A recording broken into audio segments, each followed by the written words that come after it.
Este é um trabalho voluntário, sem fins lucrativos, que oferece livros gravados em MP3 para aqueles que não têm condições de ler livros impressos. Para ouvir este e outros livros gratuitamente na íntegra, acesse nosso canal e leia as instruções na aba Sobre. Este livro foi gravado para o uso exclusivo da pessoa com deficiência visual, não podendo ser comercializado de acordo com a Lei nº 9.610, de 19 de fevereiro de 1998. A fé acima da razão nos permite perceber, pelo raciocínio, nosso maior inimigo, o que se interpõe em nosso caminho para a conquista do bem.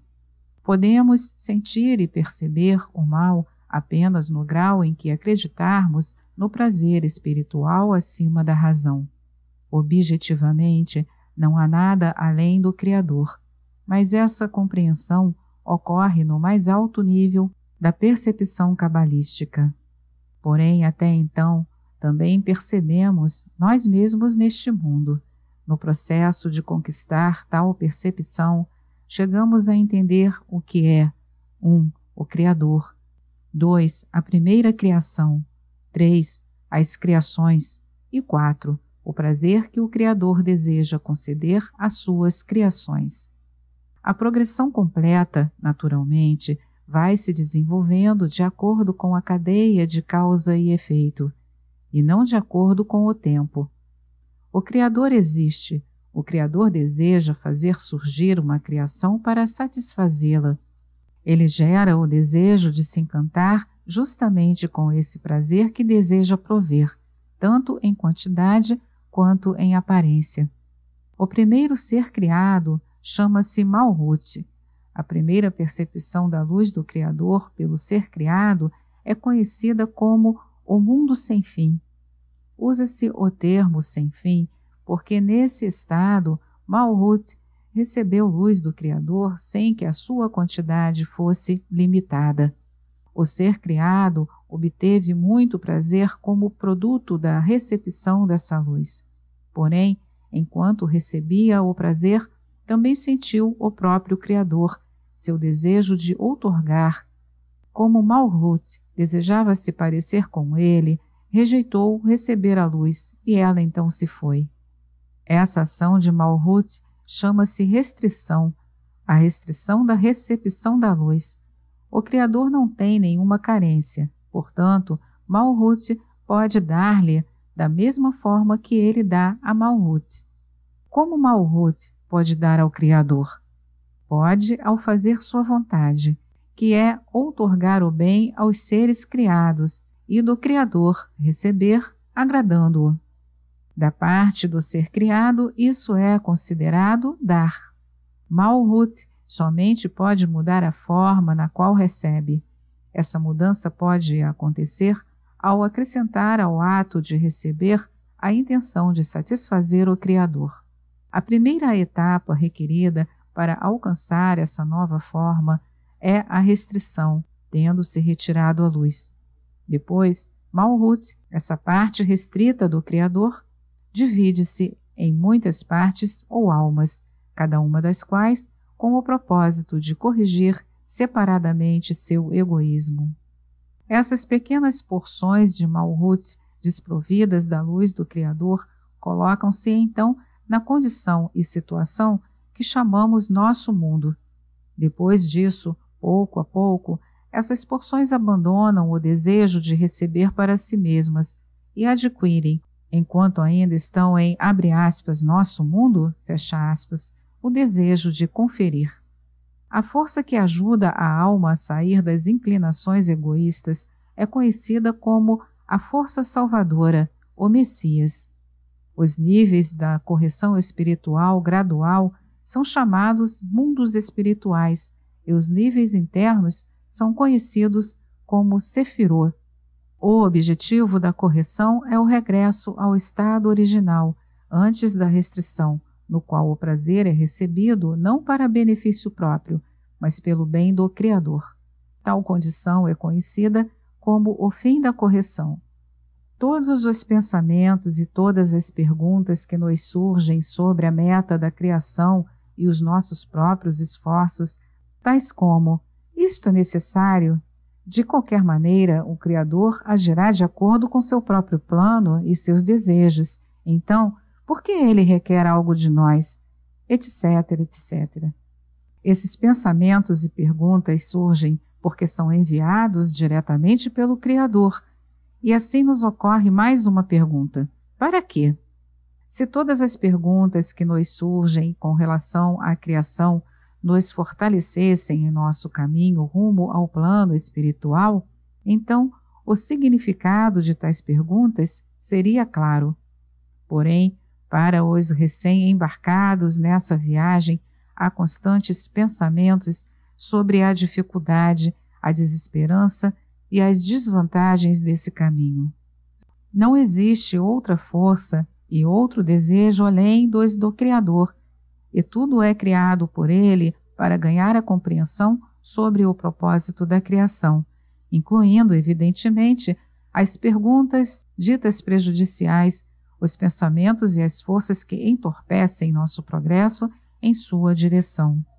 O Criador põe muitos obstáculos no caminho decidido por ele para a nossa elevação espiritual, justamente a fim de que não tenhamos medo de não alcançar nossa meta, de perceber sua grandeza, e para que, em vez disso, permaneçamos para sempre em nosso estado de humildade. Essa percepção pode convencer nossos corações a desejar o altruísmo. Devemos entender que somente o Criador pode abrir nossos olhos e nossos corações para o nosso reconhecimento da grandeza do plano espiritual. E as perguntas prejudiciais surgem justamente para sentirmos tal necessidade. Um dos questionamentos mais básicos feito pelos principiantes pode ser expresso da seguinte maneira: se o Criador o desejasse, ele se revelaria a mim, e se ele assim o fizesse, então eu, meu corpo, o egoísmo, meu ditador atual, imediata e automaticamente concordaria em substituir meus atos egoístas pelos altruístas, e ele se tornaria meu ditador. Não quero a liberdade de escolher minhas próprias ações. Acho que o Criador está certo, que o melhor para mim é não pensar sobre meus próprios ganhos. Somente então o merecerei verdadeiramente. Mas eu não posso mudar a mim mesmo, por isso deixo que ele venha e o faça por mim, pois ele me criou assim, e somente ele pode corrigir o que fez. Certamente o Criador dá à pessoa o desejo e o sentimento pelo plano espiritual, assim chamado de despertar do divino. Porém, se o Criador assim não o fizesse, nunca seríamos capazes de fugir do domínio ditatorial do desejo egoísta de nos gratificar a nós mesmos, e seríamos forçados a trabalhar pelo prazer, sem uma livre escolha. Não se considera que esse trabalho seja feito em favor do Criador, mas com o fim de receber prazer. A meta do Criador é nos induzir a escolher o caminho correto na vida por nosso livre arbítrio, justificando, assim, as criações do Criador na criação. Poderemos entender isso apenas quando estivermos completamente livres do egoísmo, independentemente do prazer pessoal. Por essa razão, o Criador determinou uma condição essencial para a elevação espiritual: a aceitação da fé nele e em sua justiça, como nosso supervisor. Devido a isso, nossa tarefa resume-se no seguinte: 1. Acreditar que há um soberano no mundo. 2. Reconhecer que, embora para nós a fé não seja importante, o Criador nos escolheu especificamente esse caminho. 3. Acreditar que devemos seguir o caminho de dar e não o de receber. 4. Acreditar, enquanto trabalhamos em favor do Criador, que ele aceita nosso trabalho, independentemente de como possa parecer diante de nossos olhos. 5. Atravessar durante o processo de autoevolução duas categorias de fé acima da razão. A. Proceder por meio dela, porque não temos outra alternativa. E B. Escolher segui-la até mesmo se nos tornarmos suficientemente conhecedores, de modo que não precisemos mais depender dela. 6. Saber que, se o trabalho foi feito dentro dos terrenos do egoísmo, os frutos de todo êxito que em nossa imaginação esperamos alcançar dirigem-se a nosso próprio prazer. Porém, quando uma pessoa ama o Criador, todos os benefícios serão alegremente entregues a Ele e todos os frutos de seus esforços aos outros. 7. Agradecer ao Criador pelo passado, porque disso depende o futuro, pois o grau de apreço pelo passado, o qual a pessoa agradece ao Criador, é igual ao apreço o qual recebe do divino.